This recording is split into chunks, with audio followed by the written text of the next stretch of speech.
기독교인 학자 가운데에 C.S. 루이스라는 분이 계시거든요. 이분이 영국의 옥스포드에서 교수를 하신 분입니다. 그리고 목회자가 아닌데 목회자적인 정신과 영성으로 학생들을 지도하고 책을 써서 이분의 쓴 책들이 기독교인들에 많이 읽혀지는데 그 중에 이제 고전 같은 책이 뭐냐 하면 우리말로 번역이 됐는데요. 악마의 편지라고 하는 제목으로 번역이 된 짧은 책입니다.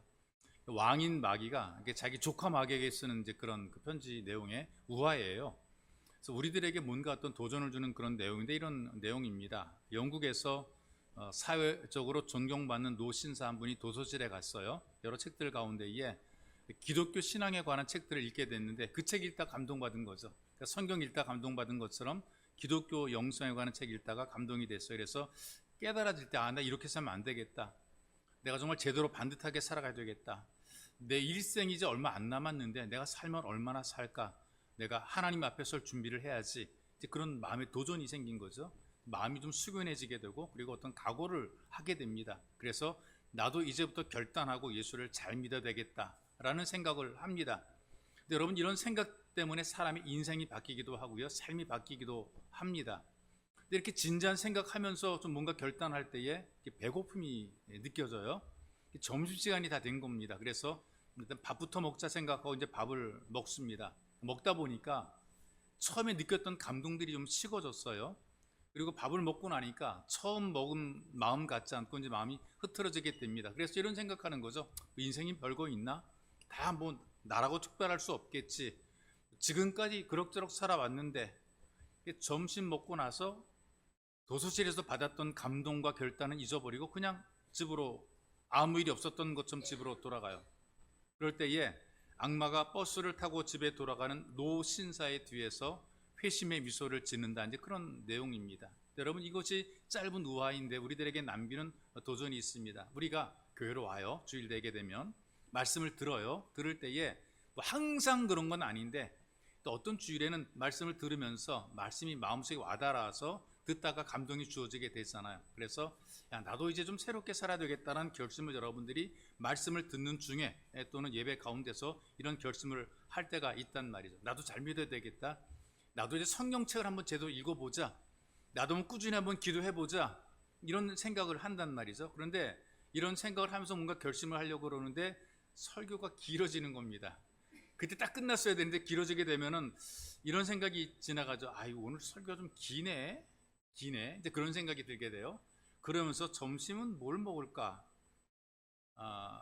교회에서 밥을 먹는 게 나을까? 빨리 그냥 가서 집에서 밥을 먹을까? 그런 생각이 이제 마음속에 들어오게 되죠. 그리고 예배가 끝났어요. 예배가 딱 끝나는 순간에 예배 때 앉아서 들었던 감동, 각오, 결단 이거 싹 사라져 버리고 아무 일이 없었던 것처럼 나 오늘 예배 드리고 간다고 집으로 그냥 가는 거예요. 예배 드리는 것만 생각하고 그냥 집으로 간다 그 말이죠. 그때 이런 사람의 뒤에서 사탄이 회심의 미소를 짓고 있다는 것입니다. 사탄이 계속 말씀이 우리 마음속에 들어와서 역사하지 못하도록 방해합니다. 하나님 말씀이 우리 속에 들어오게 되면 우리가 변화가 일어나게 되거든요. 결단을 하게 되고 뭔가를 시도하게 되고 이런 변화가 만들어지게 되는데 그 말씀이 들어오지 못하도록 막아요. 또 들어왔다 할지라도 빨리 빼앗아가는 거예요. 빨리 다른 것으로 신경을 쓰게 만들어서 이 말씀을 빼앗아가는 거라 그 말이에요. 그러니 순종이 안 되고 변화가 안 생기는 거라 그 말이죠. 들어도 빼앗기고 듣다가 다 잃어버리게 되고 그래서 순종의 열매가 없게 되는 것입니다. 여러분 이걸 기억하셔야 돼요. 순종은 그냥 뭐 아무나 다 하는 게 순종이 아니고요. 말씀을 받은 사람만 할 수가 있는 거예요.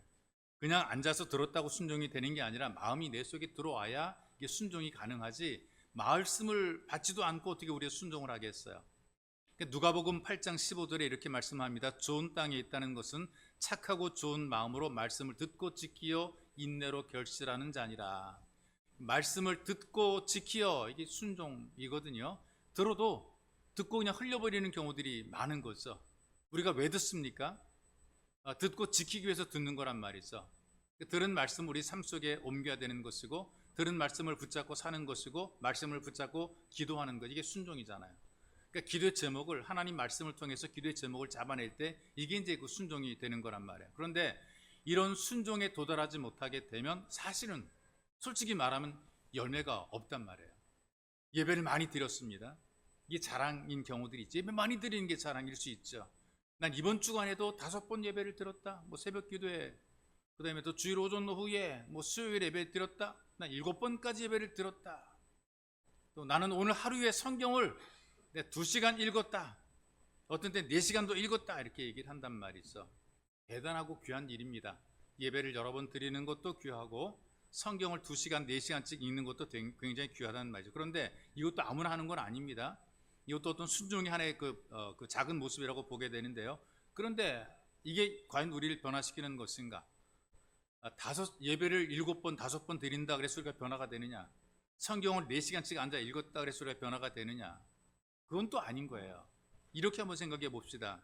두 사람이 서로 이제 만나 얘기를 합니다. 야, 나 오늘 밥을 5시간 먹었어. 여러분, 음식 5시간 먹는 게 자랑입니까? 5시간 먹는 게 뭐 자랑이야? 난 다섯 끼 먹었어. 많이 먹은 게 뭐 이렇게 대단한 자랑입니까? 먹기 위해서 먹는 건 아니거든요. 왜 우리가 식사합니까? 먹고 나서. 먹기 위해서 먹는 것이 아니라 먹고 나서 그 음식을 통해 에너지가, 힘이 생기잖아요. 이걸 가지고 우리가 뭔가 일을 하는 거죠. 할 일을 하고 역할을 하고 더 잘 살고 더 좋아지기 위해서 우리가 먹는 거란 말이죠. 그러니까 먹기 위해서 살아가는 존재가 아닌 거예요. 먹고 뭔가를 하기 위해서 우리가 살아가는 거라 그 말이에요. 여러분, 순종은 말씀이 내게 들어와서 나를 변화시키고 나를 바꾸는 게 중요한 것이지 몇 번 왔다 몇 번 읽었다 이게 중요한 게 아닌 거죠. 그게 들어와서 내 마음이 어떤 변화를 만들고 있는가, 어떤 영향을 주고 있는가, 이게 더 중요한 것이에요. 그래야 온전한 순종이 되는 것이지 이 말씀이 내 속에 들어오지 않게 되면 순종이 안 되는 거예요. 할 수가 없단 말이죠. 그 11세기에 그 유럽의 헨리 3세라는 유명한 왕이 있어요. 영국의 왕인데요. 근데 왕 노릇하는 게 이게 피곤하고 힘든 겁니다. 여러분, 왕이 높은 자리에 올라간다 다 펴는 거 아니고요. 어떤 사람은 그 징그러운 사람이 있어요. 높은 자리에 올라가 앉아가지고 날마다 그 뭐 일 처리하는 게 힘든 그런 분이 있는데 자기는 이게 권력이라는 게 권세라고 하는 것이 아버지가 왕이니까 자기도 왕이 됐는데 이건 뭐 참 피곤해요. 근데 남들은 왕이 되려고 술수 부리고 그다음에 반역도 하고 막 그러는데 자기는 왕으로 사는 게 싫은 거죠. 뭐가 부럽냐 그랬더니요, 수도사들이 부럽다는 거죠. 자기는 할 일도 많고 갈 곳도 많고 또 전쟁도 해야 되고 정말 이게 참 힘들고 어려운데 수도사들을 가만히 들여다보니까 하는 일도 별로 없이 맨날 기도는 하고 앉아있고 말씀만 읽고 살아가고 세상 편하게 사는 사람들이 수도사들인 거예요. 이게 얼마나 참 편합니까? 그래서 부러운 거예요. 마음속에 늘 그런 어떤 그 흠모를 하며 살아갔단 말이에요. 나도 수도사가 되면 좋겠다. 이런 생각이 있는 것처럼 혹시 여러분들 가운데 이제 그 목회자에 대해서 굉장히 참 좋겠다라고 편하겠다 이렇게 생각하는 분들이 있어요. 어떤 분이 목사님이 이런 그 글을 썼더래요. 목사님 좋겠어요? 성도가 그렇게 얘기를 하더래요. 왜요? 그랬더니 목사님은 하루 종일 하는 일도 없이 성경 읽고 기도하고 세상이랑 관계없이 살아가잖아요. 근데 그렇게 말하는 걸 듣고 예 그냥 그러고 말았다 이제 그렇게 얘기를 했다 이렇게 얘기를 하더라고요. 근데 뭐 목사 되기도 힘들지만 하기도 힘듭니다. 근데 헨리 3세는 진짜 수도사가 되려고 결심을 했습니다. 그래가지고 왕 자리를 버리고 수도 원장을 찾아갔어요. 리차드라는 수도 원장을 찾아가서 자기를 수도사로 받아달라 그랬어요. 그러니까 아무나 다 받아주는 것도 아니고요. 시험 거치고 연단 거치고 이걸 다 거친 이후에 받아주는 가장 힘든 훈련이 순종의 훈련을 시키는 겁니다. 그래서 말도 안 되는 순종의 훈련을 시키는 경우도 있지. 이를테면은 배추를 뭐 거꾸로 심고 오너라 막 이런 거 도저히 이해가 안 되는 걸 시키고 막 그래요. 그런데 이제 수도 원장이 질문합니다. 그러니까 수도사가 되려면 규칙이 있는데 그걸 지킬 수가 있습니까? 예. 수도원의 생명은 순종입니다. 위계질서가 분명하지 않게 되면 콩가루가 되는 거기 때문에 순종입니다. 하나님 말씀을 순종을 하고 원장의 말에 순종을 하고 선배의 말에 순종하고 뭐 군대 같은 그런 규율이 있단 말이죠. 철저하게 순종하시겠습니까? 그랬더니 그렇게 하겠다는 거예요. 손 들고 예수의 이름으로 맹세를 했어요. 제가 철저히 순종하겠습니다. 그러니까 이제 원장이 자격이 있습니다. 폐하께서는 수도사가 될 수 있는 자격이 있습니다.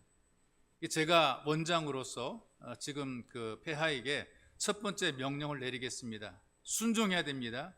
수도 원장으로서의 첫 번째 명령은 지금 당장 왕궁으로 돌아가십시오.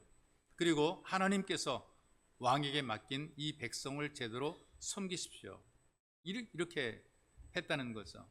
바울도 그 하나님 말씀을 선포합니다. 내가 주를 힘입어 너희를 명하노니 모든 형제에게 이 편지를 읽어주라. 그 주님께 받은 이 소식은 나만 받으면 되는 것이 아니고 나만 위로받고 나만 만족하고 나만 평안하면 되는 것이 아니라는 것입니다. 예수님께서 뭐라고 명령하셨는가? 이 편지를 형제들에게 읽어주라. 그냥 들은 대로 순종하는 겁니다. 그리고 들은 대로 순종할 것을 선포를 하는 거란 말이죠. 여러분들이 교회에서 예배를 드리는 것은 기본이잖아요. 비건인데 꼭 필요한 것은 바로 순종입니다. 근데 그 믿음이 좋은 분들 가운데는 세상이 귀찮아질 수가 있습니다. 참 세상은 복잡하고 그냥 교회 안에서 봉사하고 섬기고 일하는 게 이게 좋을 수가 있더란 말이죠. 그래서 말씀 듣고 찬양하고 기도하고 좀 세상과 좀 동떨어진 기도원에서 봉사하고 좀 그냥 교회 속에서만 그냥 하루 종일 살았으면 좋겠다 이렇게 생각하는데 이게 올바른 생각은 아닌 거예요. 여러분들이 말씀을 들었으면 받았으면 세상으로 가야 돼요. 말씀을 들었으면 그 말씀을 붙잡고 순종하기 위해서 삶의 현장으로 가야 되는 것이란 말이에요. 거기가 가정이고요. 집이 아닌 집구석이라도 거기 가야 되는 것이란 말이죠. 여러분들 직장으로 가야 되는 거예요. 지겨워도 거기 가서 순종하는 것을 보여야 되는 것이란 말이죠. 내가 사는 삶의 터전으로 가야 되는 거예요. 고통스러운 자리인데 거기 가야 돼요. 거기 가서 내가 서야 되는 거죠. 사업장일 수 있고 일터일 수 있는데 거기에서 하나님 말씀을 듣고 내가 순종하는 바로 이것이 올바른 믿음이 되는 거죠. 이거 다 귀찮고 싫다고 그냥 교회 안에서 뒤집어 쓰고 그냥 기도를 하고 주는 밥 먹고 있겠다. 이건 아닌 거예요. 여러분들이 일하는 삶의 터전, 생활하는 삶의 자리에 가서 주님께서 말씀하신 그대로 욕을 먹어도 비난을 받아도 멸시를 받아도 힘들어도 어려워도 여러분들이 믿음을 지키며 살아가는 것, 이게 순종이 되는 거란 말이죠. 삶의 한복판에서 내가 받은 이 믿음으로, 내가 받은 말씀으로 날마다 살아가는 이 삶이 순종이 되는 겁니다. 여러분, 도피자가 아니라 우리는 도전자인 거예요.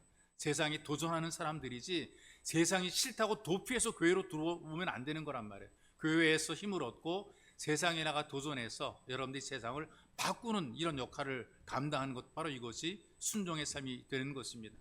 하나님 말씀을 지키려고 받아서 순종하시기를 주님의 이름으로 축복합니다. 그래서 이 순종은 갑자기 어디 딴 데서 만들어지는 게 아니라 교회에서만 이루어지는 것이 아니라 여러분들이 살아가는 삶 현장에서 만들어지게 되는 거예요. 보세요. 예수님께서 베드로 일행을 찾으십니다. 고기 잡는 곳에 오셨잖아요. 삶 현장이잖아요. 그들이 먹고 사는 삶 현장이거든요. 그리고 어부들에게 물어봐요. 고기를 잡았느냐? 거기 베드로 일행들이 못 잡았다고 대답해요. 그때 예수님께서 말씀하시죠. 배 오른편에 그물을 던져보라.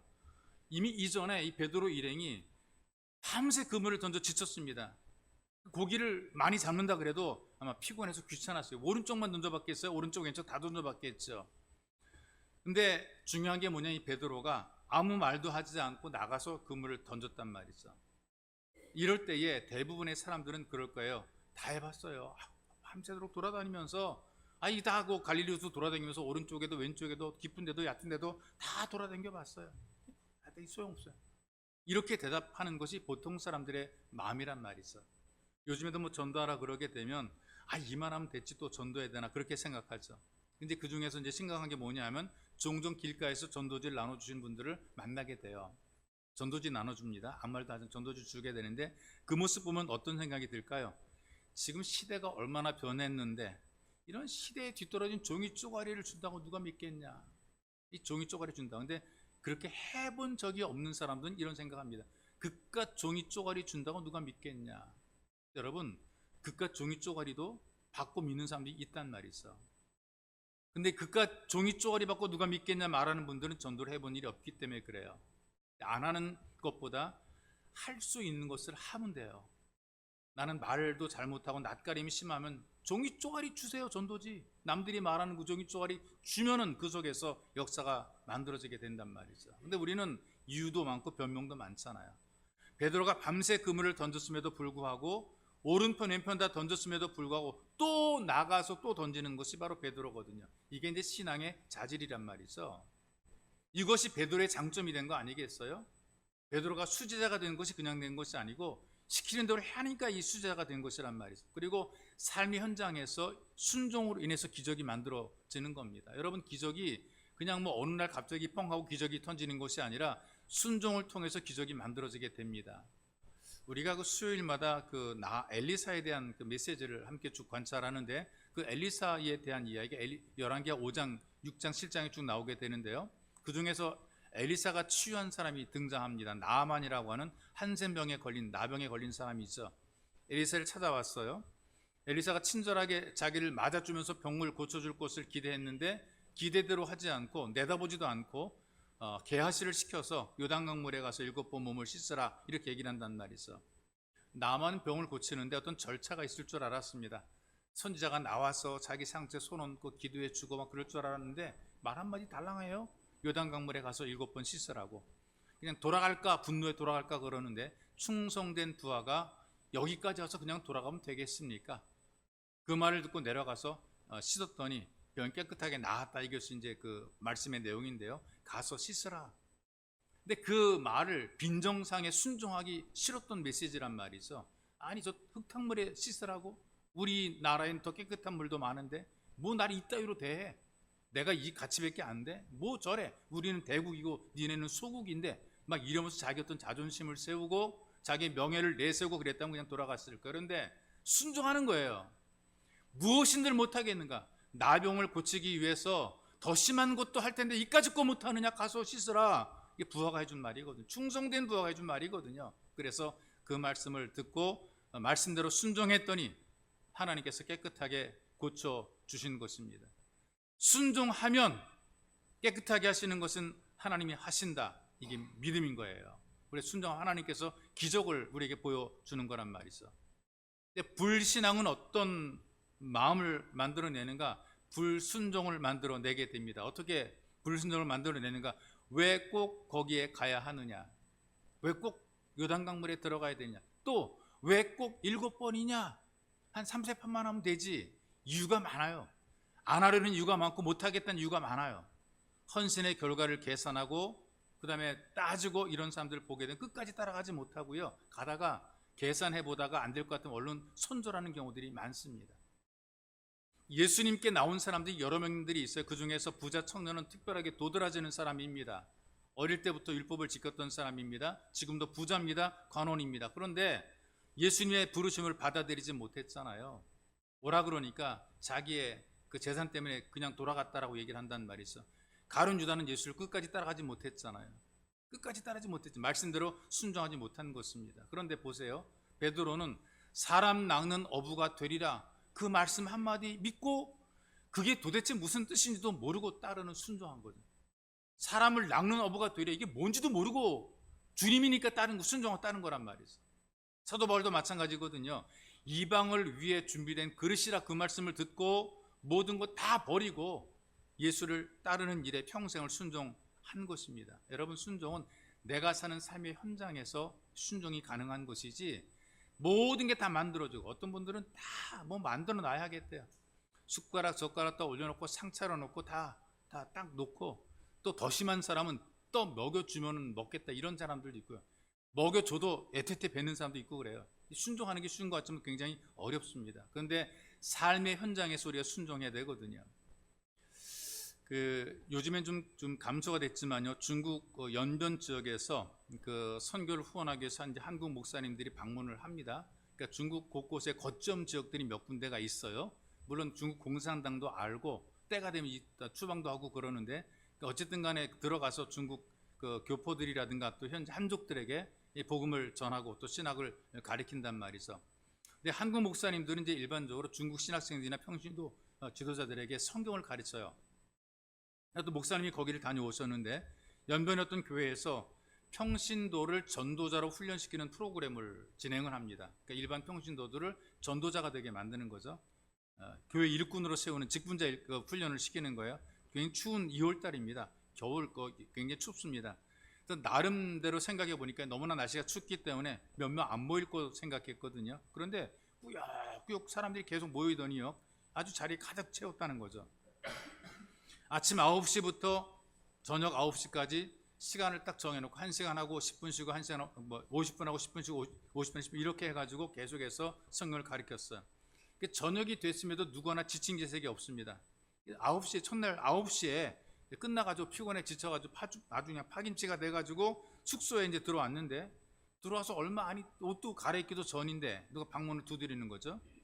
누구냐고 들어오라고 그랬더니 자기를 집사라고 소개한 어떤 여집사예요. 2명이 들어와요.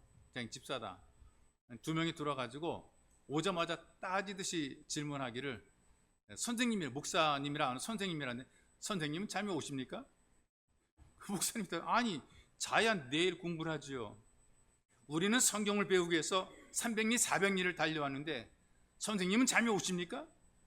그 자야 내일 또 공부를 하죠. 선생님, 하나님 말씀이 있는데 어떻게 잠이 옵니까?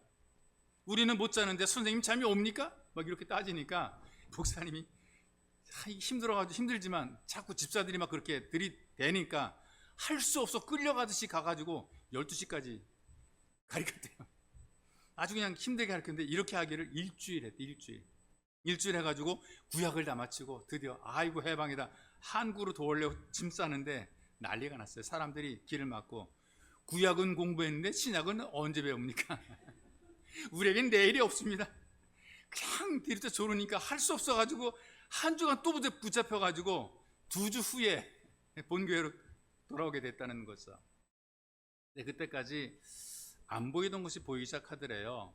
연번에서 이제 그 평신도 지도자를 가리킬 때에 천장에 대롱대롱 매달린 백열 전구, 우리 예전에 그 하던 따까따까 하던 백열 전구만 있었거든요. 근데 목사님 자기 교회에 보니까 최고 전기 상젤리제 그 아주 대단한 그 전구가 교회를 그 비추고 있는 굉장히 어떤 조명이 화려한 그런 모습을 보았다는 거죠.